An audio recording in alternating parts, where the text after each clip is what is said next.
November 22, 1963, President John Fitzgerald Kennedy's open-top Lincoln Continental limousine drives through the streets of Dallas, Texas. Crowds are ecstatic, cheering, holding flags aloft, and taking photos. Nellie Connolly, the First Lady of Texas, who's also in the car, turns around to the president and says, "Mr. President, you can't say Dallas doesn't love you." Filled with joyousness, the president replies, "No, you certainly can't." Moments later, as the car passes the Texas School Book Depository, shots ring out. The president's hands move toward his neck as he leans forward and a little to the left. His wife Jackie grabs hold of him. Another shot hits him in the head. Jackie, utterly distraught, cries, "They've killed my husband. I have his brains in my hand." This was one of the most shocking events in U.S. history, and not without controversy. For many years after, right up until today in fact, various theories have been put forward as to how it actually happened and who exactly did it. However, one man, and one man only, was ever charged with the crime, and that was Lee Harvey Oswald. You've all heard the name. You've likely heard some of the countless conspiracy theories about the assassination, but we guess not so many of you know much about the man who is said to have pulled the trigger. Today you're going to meet him, and you're also going to ask yourself what would drive a person to do such a thing. That's something you can tell us at the end of the video. Lee Harvey Oswald is born on October 18, 1939. He doesn't have the best start in life since his father dies of a heart attack just 2 months into his life. The family, now the mother named Marguerite, young Lee and his two half-brothers John and Robert, are thrust into poverty. Those kids move around in the city of New Orleans, from orphanages to children's homes to boarding schools. Not having a father figure around, young Oswald's development is what you might call strangled. As his older brothers once said, very early on he learned that he wasn't wanted. We weren't wanted. Mother was always alienating herself from us. When he's 12, Marguerite takes him to New York City, where they live in a rundown area in the Bronx. He's pretty much asked to take care of himself as his mother goes out to work. He hardly goes to school at all. Instead, he hangs around the zoo and rides the subway system. It's at the zoo where one day a truant officer sees him. Oswald is not happy about being found out, calling the officer a damned Yankee. He ends up in a detention center called the Youth House, and while there he has a psychiatric evaluation. He's said to live a vivid fantasy life and possibly has some kind of personality disorder. One thing's for sure, the kid desperately needs some love and attention. His social worker confirms this, saying he is emotionally frozen, having never really developed a relationship with anyone. You get the feeling of a kid nobody gave a darn about, says the social worker.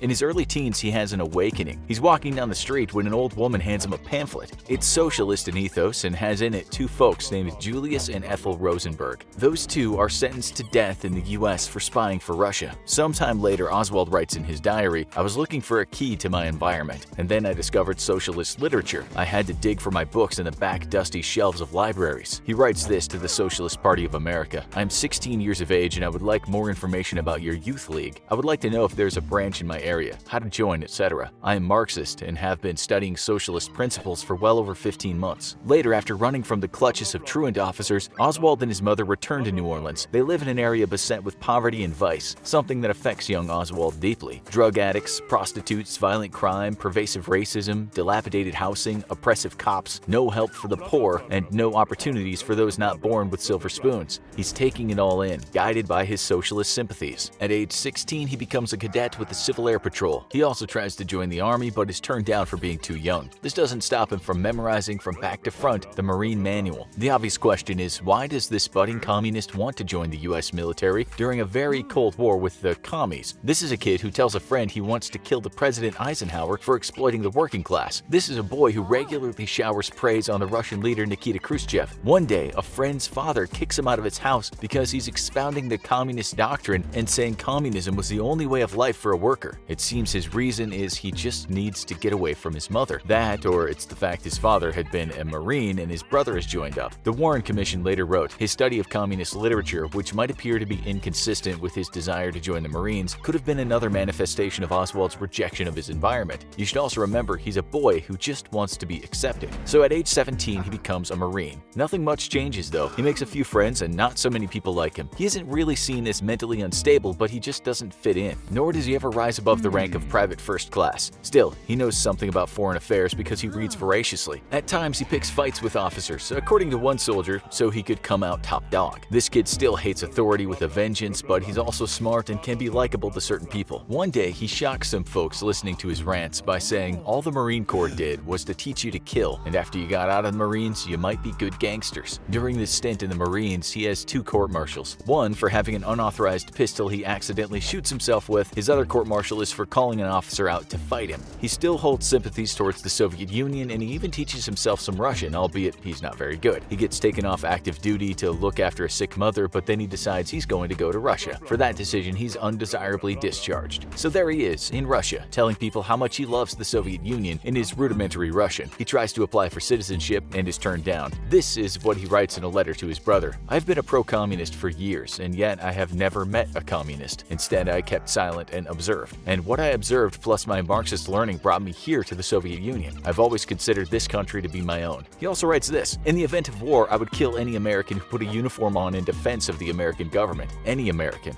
Just before his visa runs out and he's about to leave the country, he cuts himself on purpose, after which he's taken to a psychiatric facility. He actually can't believe that the country he's given his heart to has snubbed him. In his diary, he writes, "I am shocked." He says his dream has been shattered because one solitary official has taken it upon himself to turn his visa down. He finishes an entry in his diary with these words: "I decide to end it. Soak fist in cold water to numb pain, then slash my left wrist, then plug wrist into bathtub of hot water. Somewhere a violin plays as I watch my life whirl away. I think to myself, how easy to die, and a sweet death." When he gets out of the hospital, he goes straight to the American embassy. He has a signed note with him, which he hands over to an official. On it are the words, "I, Lee Harvey Oswald, do hereby request that my present citizenship in the United States of America be revoked." He says he wants this for political reasons. He's a Marxist now, and damn American poverty and the life he lived as a kid. He says the only real reason he joined the Marines was that he wanted to have a chance to observe American imperialism. He writes in his diary, "I'm sure Russians will accept me after this sign of my faith in them." He's right. He's allowed to stay. But does he then become a tool of the Soviet government? Is he hired as a spy? Is he trained as an assassin? Perhaps not. And later investigations will say that. Not only that the Russians are obviously a bit suspicious of him, so the KGB follow him around a lot and plant bugs in his house. Oswald is actually working for neither side. He's sent to work as a lathe operator at an electronics firm in Minsk. Over there he's given quite a good wage packet and lives in an apartment that's better than most people's places. Still, his distrust of authority doesn't change. He talks about the oppressive Soviets. Communist Party officials, he writes, are given benefits that he believes they shouldn't receive. His conclusion is that they are fat, stinking politicians over there just like we have over here. In January of 1961, he writes in his diary, "I'm starting to reconsider my desire about staying. The work is drab, the money I get has nowhere to be spent, no nightclubs or bowling alleys, no places of recreation except the trade union dances. I've had enough." He subsequently gets in touch with the US Embassy and says he wants to come home. Prior to that happening, he has a whirlwind romance with a 19-year-old pharmacology student named Marina Prusakova. After 6 weeks, they marry, and around a year later, they have their first child. Not long after, the three of them land on American soil, ready to live out the American dream. But something happens on Oswald's return. He suddenly becomes not himself, not the man Prusakova knows. He's become easily enraged, irritable, she later told the court. After coming to the United States, Lee changed. "I did not know him as such a man in Russia. What has happened to him? Well, that's the million-dollar question. Maybe his demons have caught up with him. This is a young man who's had psychological problems as a child. He's trained in the Marines, and that hasn't helped. He's tried moving to the Soviet Union, and that hasn't helped either. Here's a man that now detests both communism and capitalism." This is evident in this writing, of which one diary goes like this: "No man, having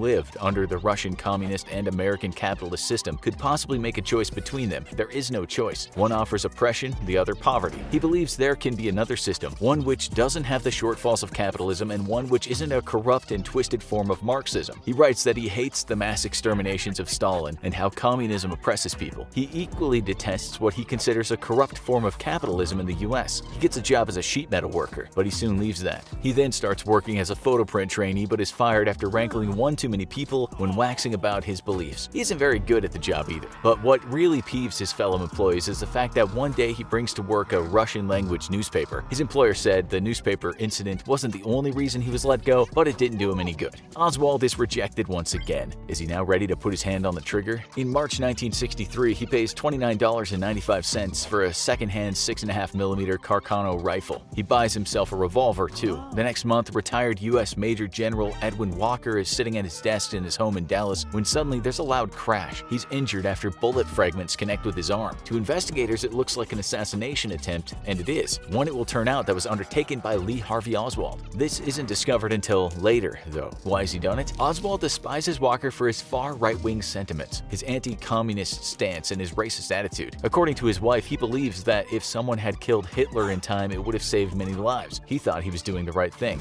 The family moves to New Orleans, where Oswald becomes more infatuated with the Fair Play for Cuba Committee. There, he distributes leaflets supporting Cuba, and even though he gets on the radio twice, he doesn't really garner that much attention for the movement. Not only that, Cuban exiles can't stand him. It seems Oswald is as much concerned about getting attention for himself as he is for the plight of Cuba. His wife later said in court he wanted to be arrested. I think he wanted to get into the newspapers so that he would be well known. He then tries to get to Cuba via Mexico. In Mexico, he pleads to the officials at the Cuban embassy saying he supports the cause and can he have a visa. He says he's also intending to return to the former Soviet Union. After speaking with officials and even the KGB, he's turned down. The Cubans say he'll do more harm than good for the cause. So now, it's just days before JFK is gunned down in the street. His heavily pregnant wife is happy when he returns from Mexico, seeing as he is in a pleasant mood and treats her well. He seems like his old self again. She said later in court, he helped me more, although he always did help, adding that he was delighted about the prospect of having a second child with her. Strange, because he's about to give it all up. It's this kind of fact that will later give birth to 1,000 conspiracies. Around this time, Oswald's told about a job that's going at the Texas School Book Depository, and after an interview on October 16th, he's hired there for $1.25 an hour. It's now just over a month before the fateful day. He's apparently pretty good at his job, things are looking up, and then his second child is born. Life couldn't be any better. On paper, anyway. He still argues with his wife at times. Because of his radical left activities, he's now on the radar of the FBI. Agents visit his house, but he isn't there. They go again, and he isn't home. With feathers ruffled, Oswald goes to the FBI office in Dallas and asks to speak with the man on his case, James P. Hosty. Hosty isn't available, so Oswald leaves a note. That note, people later say, included a threat that said, "Stop bothering me or I'll blow up the FBI and the Dallas Police Department." Hosty later said there was no such threat, and the note actually read, "If you have anything you would like to learn about me, come talk to me directly. If you don't cease bothering my wife, I will take the appropriate action and report this to the proper authorities." Does that sound like the words of a soon-to-be killer? The night before the assassination, Oswald goes to bed before his wife. When she later retires, he says nothing to her, even though she's pretty sure he's awake. When she wakes in the morning, he's gone. His wedding ring is sitting inside a cup on the dresser. $170 is in a wallet in a drawer. He's only taken $13.87 with him, hardly enough to flee the country. The next day, after JFK is fatally injured, Oswald is seen in the second-floor lunchroom by a cop who has a gun drawn on him. Oswald's supervisor is also there, so Oswald's allowed to walk on. He appears calm. Not long after, Oswald is apprehended after a short altercation in a movie theater. During questioning, he's forthcoming and seems composed. He denies all wrongdoing. He says he's a patsy, meaning he thinks he's being framed. The evidence against him is overwhelming. He's seen by multiple witnesses shooting and killing a policeman when walking down a street. When he's arrested in the movie theater, he says the words, "Well, it's all over now." But this isn't another JFK assassination story. It's a "Who was Lee Harvey Oswald" story. So then why did he pull that trigger? It's not easy to ascertain the answer. Far from it. He was shot and killed 2 days later by a nightclub owner, Jack Ruby, while being escorted through Dallas Police Headquarters. Ruby himself was later treated by the CIA's brainwashing specialist, Louis Joylan West, and diagnosed with psychosis. That's a story to get conspiracy theorists excited. While behind bars, Ruby got in touch with the Warren Commission and said, "I want to tell the truth, and I can't tell it here." Nothing came of it, and Ruby died not too long after losing his mind. Was anyone else involved in the assassination, from abroad or at home? We just don't know. Theories range from the spectacular to the heavily rejected Oswald, often insecure, having argued with his wife and just gone off the deep end. Maybe he just wanted to become the center of the world.